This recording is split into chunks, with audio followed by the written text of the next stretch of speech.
So we've been working with Rose Bruford on their Theatre for Social Change course with their first years.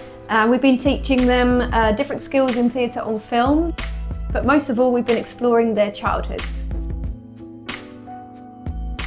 We took clips of every year of our childhood, and what was really interesting about that was obviously I'm biased towards my memories of my childhood, but what was really interesting was looking back at these memories, like almost reliving it almost, and viewing these childhood memories and like how I was feeling in the moment of the childhood memory as opposed to the emotion that I'm giving it looking back, which obviously influenced it a bit because I'm me.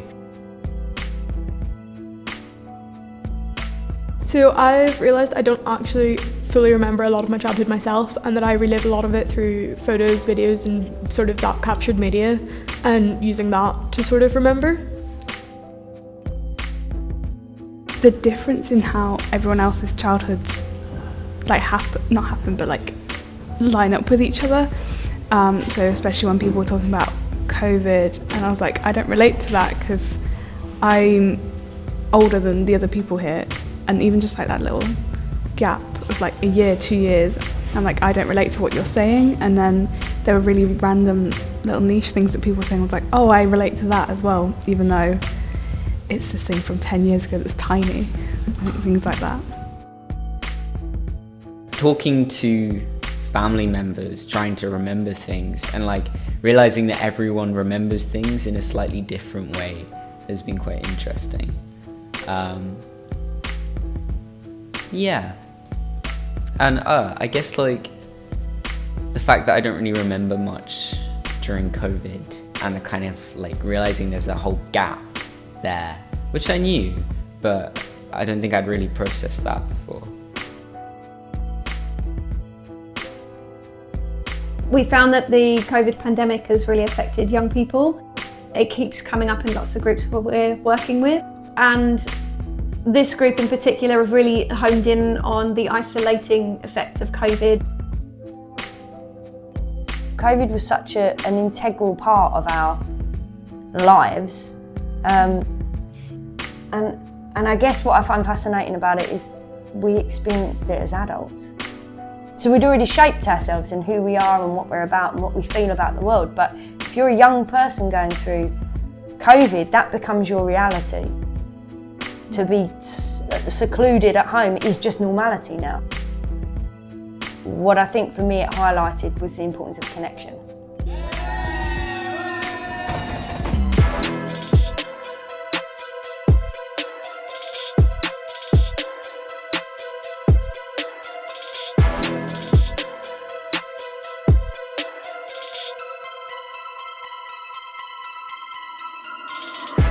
It's been really personal. The company is really small. It's only 6 actors.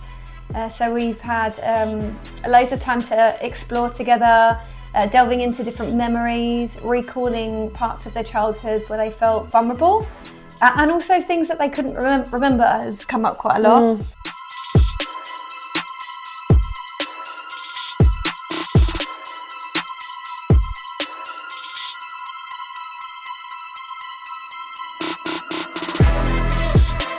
I found it really creatively enriching. It's quite an interesting thing to do, to look back on childhood. It's not something I do often.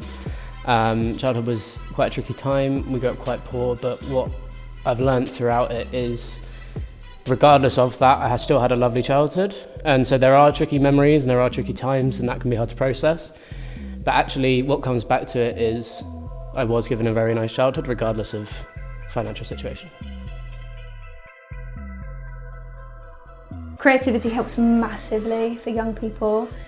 Giving these guys we're working with now an opportunity to use their childhoods in a cathartic way within the arts, I think is really healthy.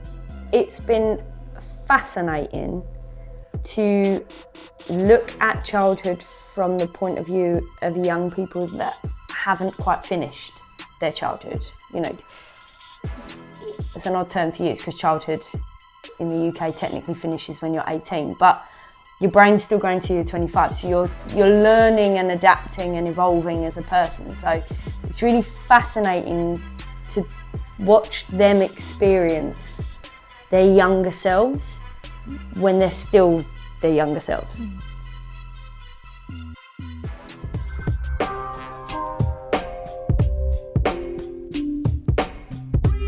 The more we've done this R&D process, the more we realise, you know, you go, as a young person, you go for mental health support and you go to CAMS or you go to counselling or you do lots of talking therapy, but there's not enough outlets for young people that can do extracurricular stuff or go to some acting games workshops free or literally have the opportunity to step into someone's role, like their shoes, or join a sports club.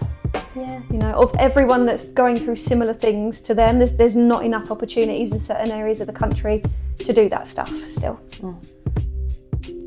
What's been really interesting in this process and that I'm really excited to see moving forward, there's a clear want to make change.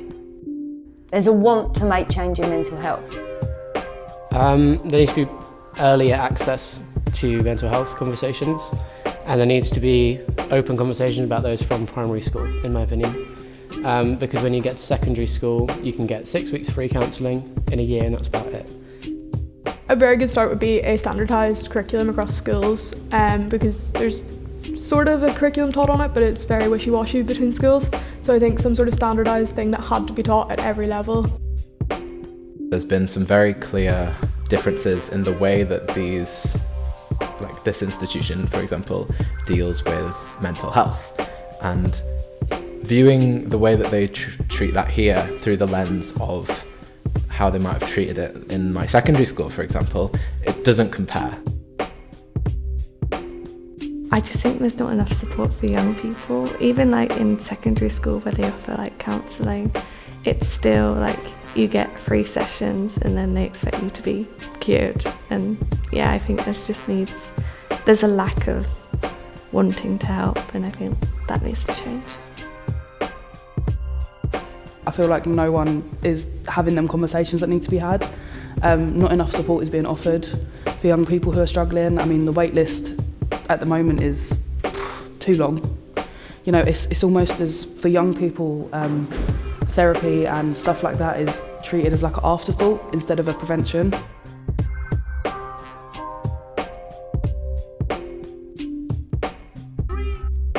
I don't know, social media and like COVID and things, it just feels very isolating. I guess it's like reaching out to your mates, but it's not always easy to do that. So I guess like support in finding support almost. Yeah.